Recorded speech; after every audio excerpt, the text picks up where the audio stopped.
Now, I feel a great kinship to the movement, not only because I was at some of the first rallies April 15th, but I spoke in Boston at a Boston Tea Party in 2007 and in 2008. And for 15 years in Kentucky, I've been leading a group called Kentucky Taxpayers United, which has been working for tax reform.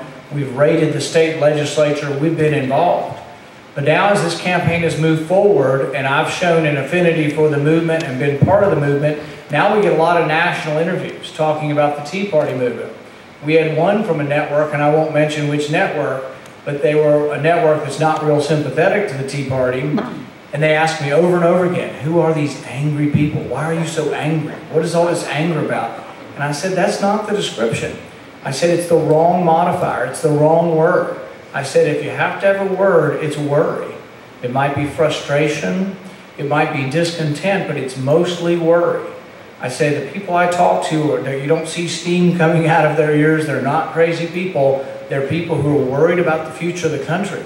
And it's a serious worry, and I join you in that worry because there are things that can happen that are much worse than we have now. I mean, there are a couple of ways you pay for your debt.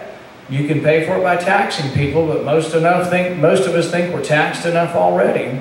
But it's not just about the taxes. I think we're all worried about the debt. You can borrow money, but we've borrowed $800 billion from the Chinese, $700 billion from the Japanese.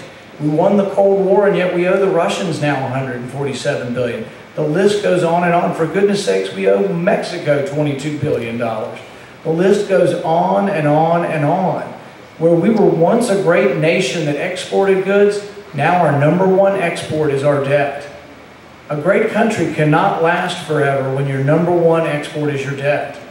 My dad used to always say that those who live beyond their means will ultimately live beneath their means. As individuals, we know that, but even as a country, it happens. We've been consuming our wealth as a country really for more than 2 generations.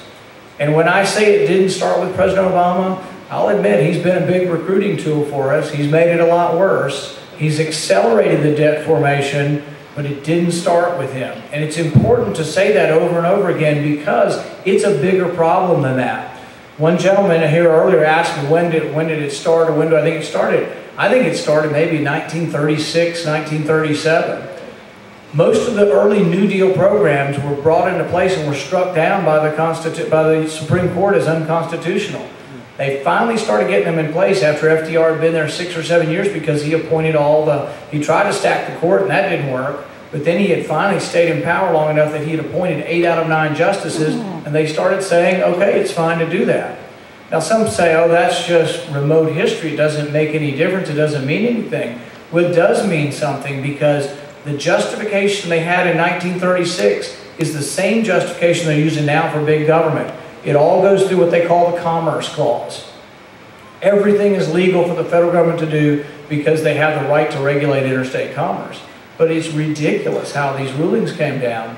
The biggest one, Barry Goldwater mentioned in his book, Conscience of the Conservative. And he talked about this case. It was 1942. Wickard v. Filburn. There's a farmer in California, has 20 acres. He wants to grow grain on his 20 acres, and federal government says, no, you can only grow 10 acres. He said, well, it's my farm, I'll do what I want. Well, they went to court. It goes all the way to the Supreme Court, and the farmer said, I just grew my grain and sold and fed it to my livestock. I didn't sell it to anybody. How does the federal government call that interstate commerce? And the Supreme Court ruled, well, by not selling your grain on the interstate market, you could have indirectly affected the interstate price of grain, therefore we have the right to regulate it. Crazy logic, and that's why we need some new Supreme Court justices. Still do need some new Supreme Court justices.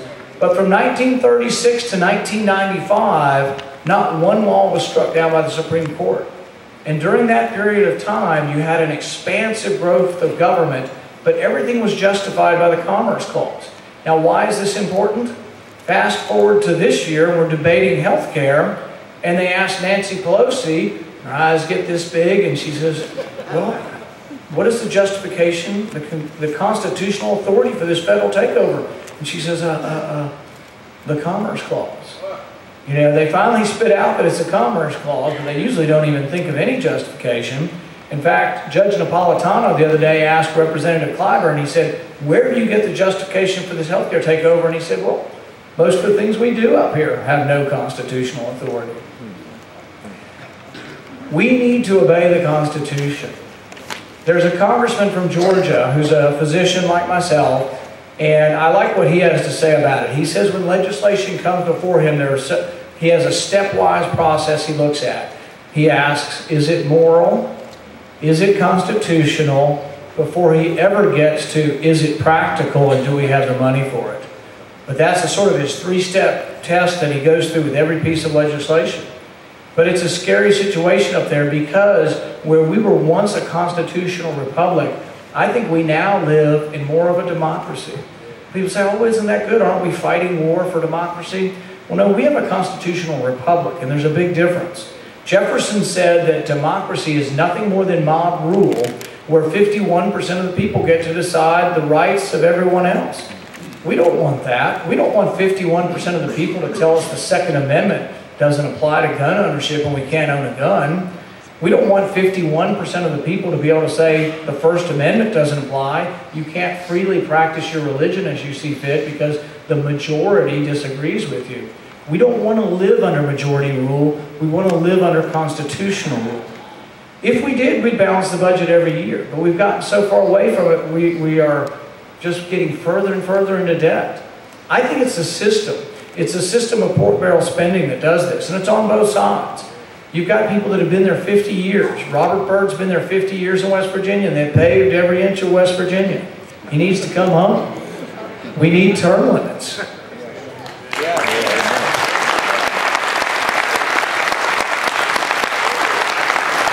But before we get all high and mighty and say it's just those darn Democrats, we have to understand that when Sarah Palin talked about the bridge to nowhere, it was an earmark put on by a Republican. So we really have to understand that it's a bipartisan problem, and just calling names back and forth saying Democrats are evil and Republicans are good doesn't get us anywhere.